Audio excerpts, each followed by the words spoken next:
கடகராசி நான்காவது ராசி. காலபுருஷருக்கு 4. ஒரு வாசகம் நேயர்களுக்கு வணக்கம்.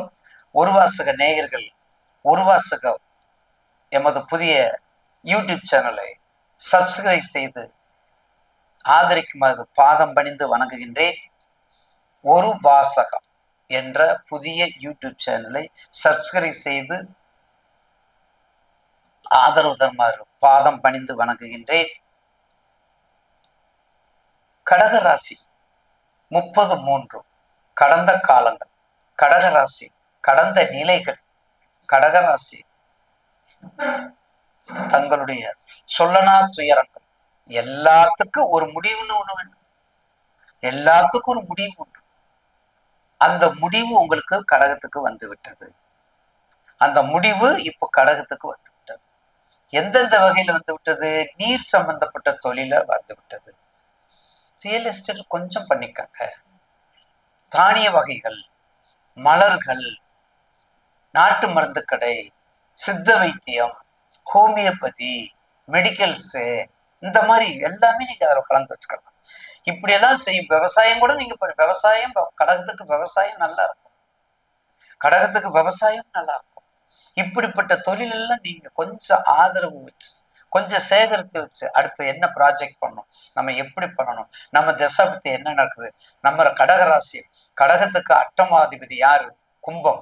அப்ப அட்டமாதி கும்பம் யாரு? சனீஸ்வரர். அப்ப சனீஸ்வருடைய திசையில் நம்ம எப்படி இருக்கணும்? மிக கவனமாக இருக்கணும்.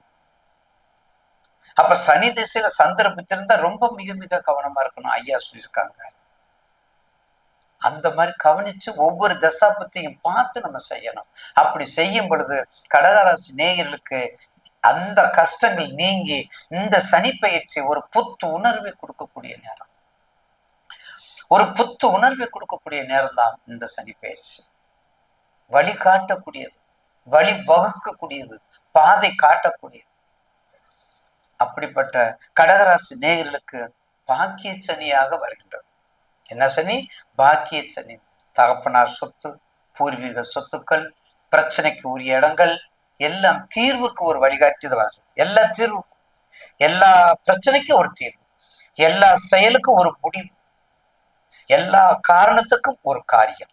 இந்த 3 பாயிண்ட் தான் கடகராசிக்கு. ஆக வாராகி அம்மனை நல்ல வழிபடுங்க. கற்கடேஸ்வரர் வழிபடுங்க. வாராகி அம்மனை நல்ல மானசீகமா வழிபடுங்க. மயிலாப்பூர் கபாலீஸ்வரர், கற்பகம்பாள் அம்மை, உமையவள், தென்முகத்தில் இருக்கக்கூடியவர், தட்சணாயத்தில் இருக்கக்கூடியவர், பேர் எங்கேயும் கிடைக்காத பேரு அங்கே தட்சணாயத்தில் இருக்கக்கூடியவர், தெற்கு முகமா இருக்கக்கூடியவர், மிக பிரபலமானவர், ஞானத்தின் திருவுருவம் இல்லையா, கற்பகம், அனைத்தும் அருள்பவன், அனைத்தும் அருள்பவன்.